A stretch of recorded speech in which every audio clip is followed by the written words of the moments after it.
My ex tried to trap me with a fake kid and demanded support. Then my feminist sister turned against me when DNA proved I'm not the dad. The original poster starts by saying that a few months ago I got a message from my ex. It was weird because we hadn't spoken in years, not since we broke up 5 years ago. I remember staring at my phone, wondering if I should even reply. She didn't say much in the text, just that she wanted to talk. Part of me thought maybe she missed me or wanted to catch up. But that wasn't really her style. Still, I figured it couldn't hurt to hear her out, so I agreed to meet up. When she showed up, she wasn't alone. There was a little boy with her. He looked about 5 years old, give or take, and she introduced him as my son. Yeah, just like that. No build-up, no easing into it, just this is your son. I can't even explain the shock I felt. I just stared at her, then at the kid, and then back at her, trying to process what she just said. The math kind of worked out. It had been 5 years since we last talked, so I guess it was possible. But at the same time, it didn't feel right. We weren't exactly serious when we dated. She'd been pretty on and off with me and a few other guys. I'm not judging, people date around, but the point is there was no way I could just take her word for it. So, I told her, as calmly as I could, that I'd need a DNA test before anything else. She didn't take it well. Her face immediately twisted, like I had just insulted her. She started going on about how I should just trust her, and how she wouldn't lie about something like this.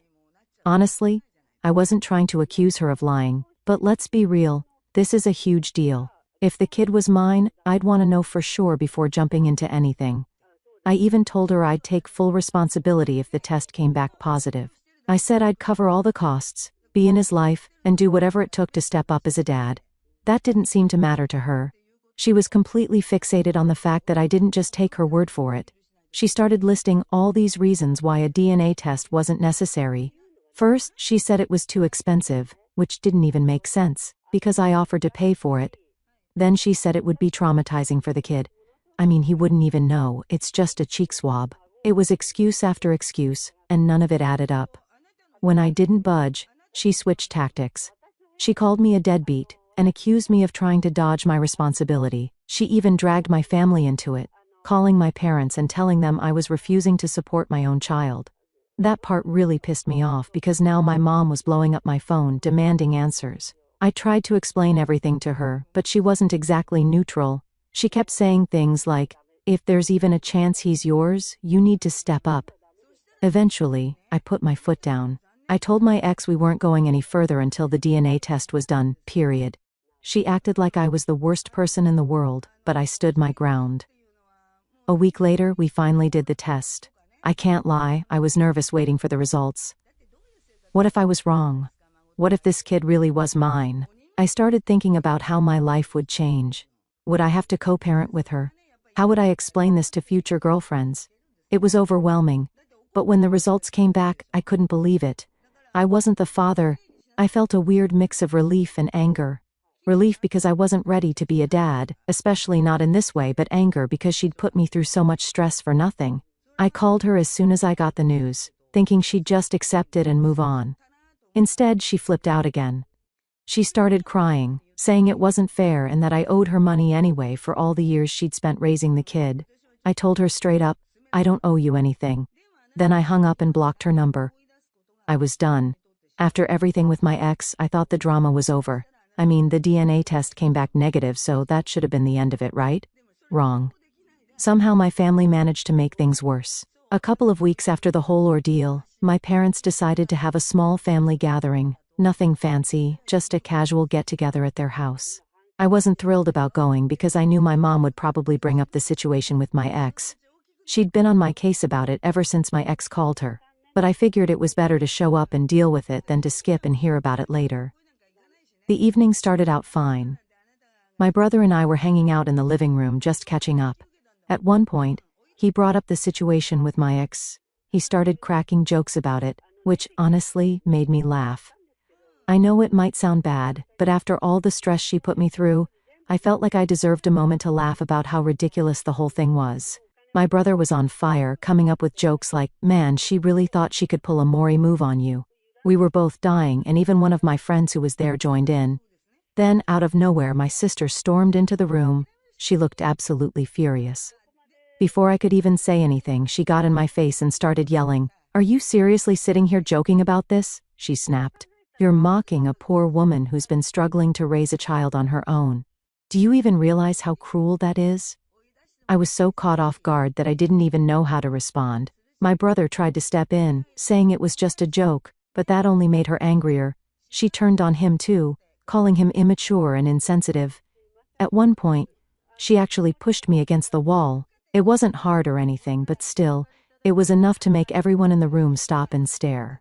My friend looked like he wanted to intervene, but I shook my head, signaling him to stay out of it. After her little outburst, she stormed out of the room, leaving everyone awkwardly quiet.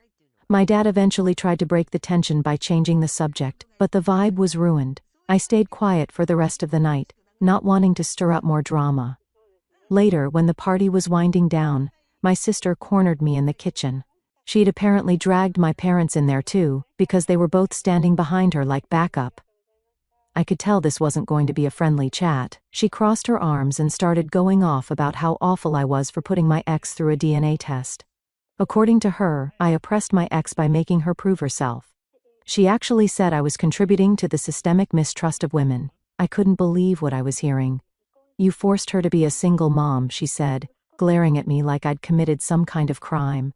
"You have a moral obligation to help her, whether the kid is yours or not." At that point, I lost my patience. "Are you even listening to yourself?" I shot back.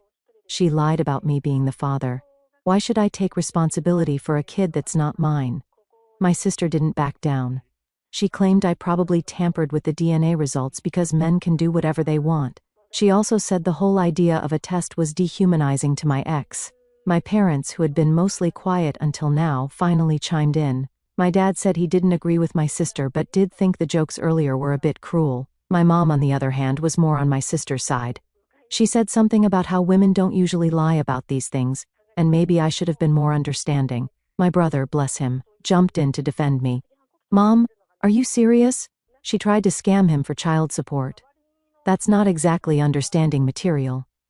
The argument went back and forth for what felt like forever. My dad eventually shut it down, saying, "Look, the jokes were in bad taste, but you're not responsible for that kid. Let's just leave it at that." But my sister wasn't done. She pointed her finger at me and said, "I'm not talking to you again until you take responsibility for what you've done." "What I've done?" I asked, genuinely confused. "What about what she's done?" She lied, harassed me, and tried to ruin my reputation. "That doesn't matter," she shouted. "A woman's word should come first." At that point, I realized there was no reasoning with her. She'd already made up her mind that I was the bad guy. I walked out of the kitchen, not bothering to argue anymore. My brother followed me, muttering something about how she'd lost her mind. I tried to put the family drama behind me, but my sister wasn't letting it go. She was dead serious when she said she wasn't talking to me until I took responsibility. At first, I thought she just needed time to cool off and see reason, but nope, she doubled down. She completely cut me off, unfollowed me on social media, and even stopped showing up at family dinners if she knew I'd be there. Honestly, I was fine with the silent treatment. It was better than arguing. But then things escalated. One day, I was at work, just going through my usual routine, when my phone started blowing up. First, it was texts from coworkers. Then it was calls from my boss. Apparently, my sister and my ex had shown up outside my office with a giant handmade sign that had my face on it. The sign said, "Deadbeat dad abandoned his child." They were parading it around for everyone to see, yelling about how I was a horrible person who refused to support my son. I can't even describe how humiliating that was. My coworkers were staring out the windows, taking pictures, and whispering to each other. My boss called me into his office and asked what the hell was going on. I tried to explain the situation, but I could tell he wasn't happy. He told me point blank, "I don't care what your personal drama is, but if this happens again, you're out. We can't have this kind of distraction here." When I left his office, I was furious. I went outside and confronted them. My ex started crying, saying I'd ruined her life, and my sister just stood there with her arms crossed, glaring at me like I was the scum of the earth. I told them both to leave, or I'd call the cops.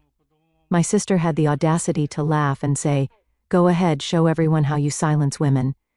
At that point, I was done trying to reason with them. I went back inside, grabbed my phone, and called my lawyer. I explained everything, how they'd been harassing me, showing up at my workplace and spreading lies. He told me we had more than enough to file a cease and desist order, and if they kept it up, we could take it further. When my sister found out I was getting a lawyer involved, she lost it. She posted this long rant on social media about how I was trying to weaponize the legal system against a single mom and my own family. She said I was proving how entitled men are by refusing to take responsibility. My ex jumped on the bandwagon, posting about how I was ruining her and her son's lives. She claimed she just wanted what was fair, and that I was using my privilege to escape accountability. The worst part? Some people actually believed them. I started getting messages from random strangers calling me a monster and telling me to do the right thing. A few extended family members even reached out, saying things like, "Are you sure the DNA test was accurate? Or maybe you should help her out just to keep the peace." The only people solidly on my side were my dad and my brother. My mom was trying to stay neutral, but she kept saying things like, "Maybe there's a way to work this out without all the fighting." My dad, on the other hand, was pissed. He told my sister she was being ridiculous and that she needed to back off, but of course, she didn't listen. About a week later, I woke up to find my ex and sister had taken things to the next level.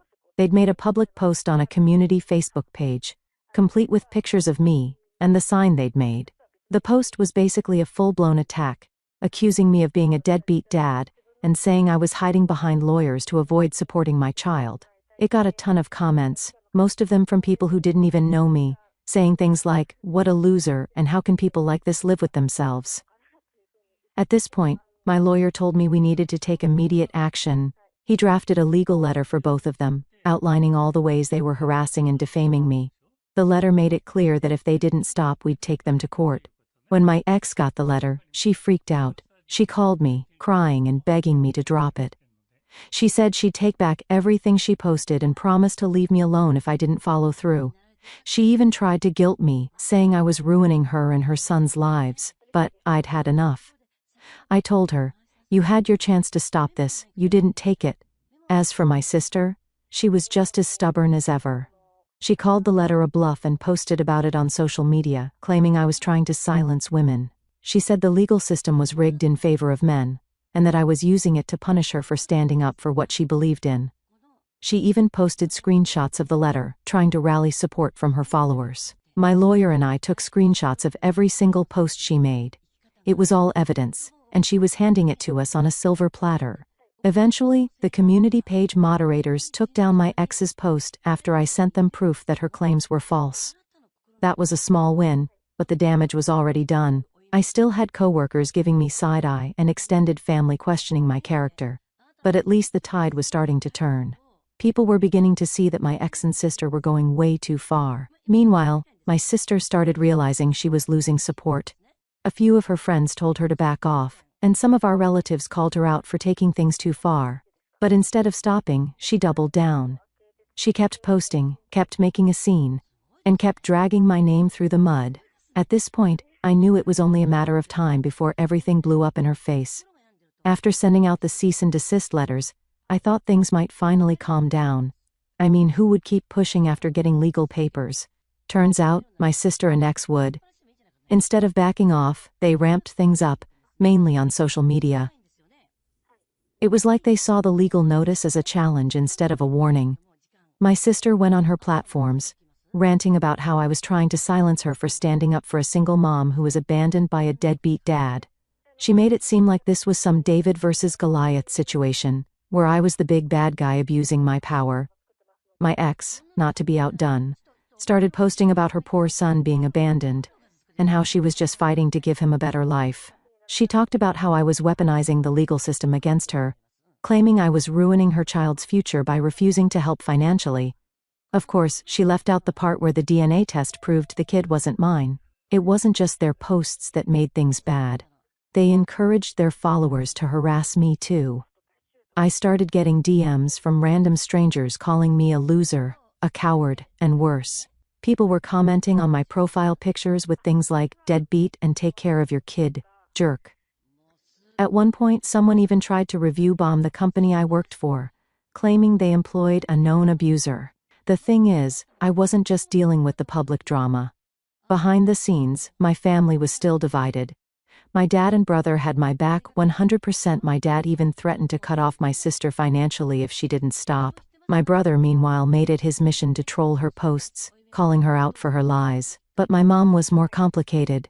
She kept trying to mediate, saying stuff like, "Can't we all just sit down and work this out? Or maybe if you just apologized, this would blow over." I had to remind her that I had nothing to apologize for. My ex lied, and my sister chose to side with her despite all the proof. As the weeks went on, my lawyer and I collected every single post, comment, and message they made about me. It was honestly like they were trying to build my case for me. My ex was especially reckless. She'd make claims like, "He admitted to me in private that he's the dad but refuses to help." Total lies.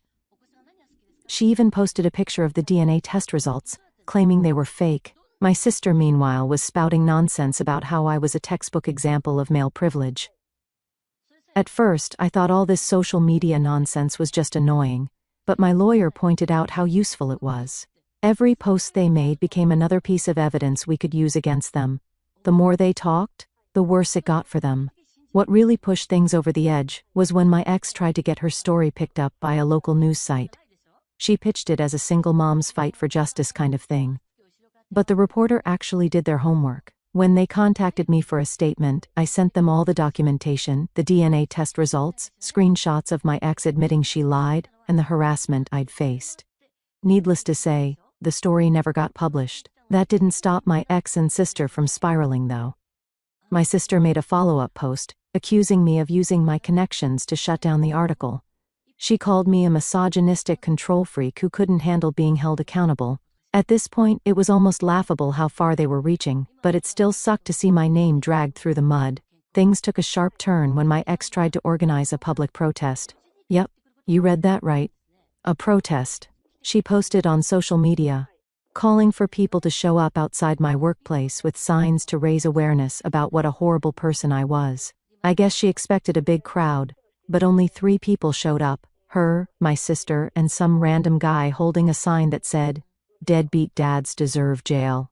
The whole thing was pathetic, but it was also the final straw for my boss. He called me into his office again and told me flat out, "If this happens one more time, you're fired. I don't care who's right or wrong, I just can't have this disrupting the office." After that, my lawyer said it was time to escalate things. He filed the harassment lawsuit we'd been preparing. The suit included everything: defamation, workplace harassment, emotional distress, you name it. It wasn't just about the social media posts anymore. It was about how far they'd gone to ruin my life. When my ex found out about the lawsuit, she panicked. She called me, crying and begging me to drop it. She said she'd delete all her posts, stop contacting me, and take back everything if I'd just leave her alone. But I was done being the nice guy. I told her, "You had every chance to stop this. Now you'll have to deal with the consequences." My sister, on the other hand, didn't back down right away. She kept posting, insisting that I was bluffing, and that I'd never actually go through with a lawsuit. She even mocked me in one of her posts, saying, "What's he going to do, sue his own sister?" Typical fragile male ego. But as the court date got closer, her confidence started to crack. Our extended family was getting involved now, and most of them were on my side. Even people who'd initially stayed neutral started calling her out, asking why she was going so far for a lie. My mom tried to talk to her, begging her to stop before it ruined her reputation, but my sister just accused her of enabling the patriarchy. Yeah, it was that bad. By the time the court hearing was set, my ex realized she didn't have a leg to stand on. She agreed to settle out of court, offering to pay damages in exchange for dropping the case. My sister, though, was left out in the cold. She had no legal grounds to stand on, and no one to back her up anymore. She'd gone all in on this crusade, and now she was facing the consequences. By the time everything came to a head, my ex had accepted reality. She caved and agreed to settle out of court, offering to pay for the damages she'd caused as long as I didn't push for harsher consequences. Honestly, I didn't care what she offered at that point. I just wanted her out of my life. She signed an agreement promising to delete every post, never contact me again, and cover the legal costs for the trouble she caused. The damage she did to my reputation at work and online was something I'd have to deal with, but at least she was out of the picture for good. That left my sister. She refused to back down, even after my ex bailed. In her mind, She was standing on some sort of moral high ground. She was still convinced that I was the villain in this story, and that I was punishing her for fighting for what she believed in. I could see the cracks forming though. Her posts became less frequent, and when she did post, the likes and comments were way lower than before. People weren't buying into her narrative anymore. Our court date was set, and my sister's confidence finally started to crumble when my lawyer submitted the evidence we'd collected. Screenshots of her social media posts, videos of her protest outside my workplace, and records of her attempts to involve my coworkers and family. It was all laid out in black and white. The judge didn't have to look very hard to see the pattern of harassment. In the days leading up to the court appearance, my sister tried to play damage control. She started deleting posts, pretending like she hadn't spent months smearing my name online. The problem for her was that I already had everything backed up. Every single post, comment, and video was saved. I wasn't taking any chances. At the final conciliation meeting before the court date, my sister completely broke down. She showed up looking nothing like her usual confident self. Her shoulders were hunched, her face was pale, and she avoided eye contact with everyone in the room. When the lawyer laid out the case against her, she burst into tears. She begged me to drop the lawsuit, saying she didn't mean for things to get this far, and that she just wanted to support my ex. I didn't know she was lying, she cried. I thought I was doing the right thing. I stared at her for a moment, trying to decide if I believed her. Part of me wanted to think she was genuinely remorseful, but another part of me couldn't forget how far she'd gone. She hadn't just taken my ex's side, she'd actively tried to ruin my life. She'd harassed me, spread lies, and even risked my job. I wasn't about to let her off the hook just because she was suddenly sorry. You had plenty of chances to stop, I told her. I warned you. Dad warned you. Even Mom tried to talk some sense into you. But you kept pushing. This is on you. She sobbed harder, but I didn't budge. The meeting ended with her agreeing to a settlement. She'd have to pay me a significant amount in damages, plus all the legal fees I'd incurred. My lawyer made sure the agreement was airtight. There was no way for her to wriggle out of it. After the settlement, my sister's life took a serious hit. She didn't have the money to pay me outright, so my mom ended up helping her cover the costs. My dad wasn't happy about it, but my mom insisted, saying she couldn't stand to see her daughter suffer. The catch was that my sister would have to pay my mom back over time. Knowing my sister, that's probably going to be a long and painful process for both of them. The financial burden wasn't the only consequence my sister faced. Her social media presence, which she'd once used to rally people against me, became a ghost town. She deleted all her posts about the situation, but the damage to her reputation was already done. A lot of her friends distanced themselves from her, especially after finding out the truth about my ex's lies. Even some of our relatives who'd initially taken her side turned their backs on her. She went from being the self-righteous warrior to the outcast who'd gone too far. My ex, on the other hand, disappeared completely. I haven't heard a word from her since the settlement, and honestly, I prefer it that way. She caused enough chaos in my life, and I'm just glad she's gone. The situation with my sister put a permanent strain on our family. My dad hasn't spoken to her much since everything went down. He's still angry about how she sided with my ex and tried to destroy me. My brother barely acknowledges her existence, which is saying something because he's usually the peacekeeper in the family. As for my mom, she's stuck in the middle, trying to keep the family together, even though it's clear things will never be the same. I've had to set some firm boundaries with my sister. She's tried to reach out a couple of times, but I'm not interested in rebuilding that relationship right now. Maybe someday, if she truly changes, I'll consider it. But for now, I'm focusing on the people who actually support me. Looking back, it's wild to think about how this all started. My ex showed up out of nowhere, claiming her son was mine, and somehow it spiraled into months of chaos. If I hadn't insisted on that DNA test, who knows where I'd be right now, probably paying child support for a kid that isn't even mine. This whole ordeal taught me a lot about people. It showed me how far some will go to manipulate others, and how easily others can be swept up in lies. It also reminded me of the importance of standing your ground, even when the odds feel stacked against you. I won't pretend I handled everything perfectly. Maybe I shouldn't have joked about the situation with my brother. Maybe I could have tried harder to de-escalate things with my sister. But at the end of the day, I did what I had to do to protect myself, and I don't regret it. Now that everything is settled, I'm trying to move on. I've been focusing on my work and rebuilding my reputation there. My boss has been understanding, but I know it'll take time for people to stop associating me with the drama. I'm also reconnecting with friends and family members who stood by me through all this. Those relationships mean more to me now than ever. As for my sister, she's got a long road ahead of her. She'll be paying off her debt to my mom for years, and she'll have to figure out how to rebuild her own life. Maybe this will be a wake-up call for her, or maybe she'll double down on her bitterness. Either way, it's not my problem anymore. For the first time in months, I feel like I can breathe again. The storm has passed, and while there's still some cleanup to do, I'm finally free to move forward. My story ends here. Thank you for listening to me.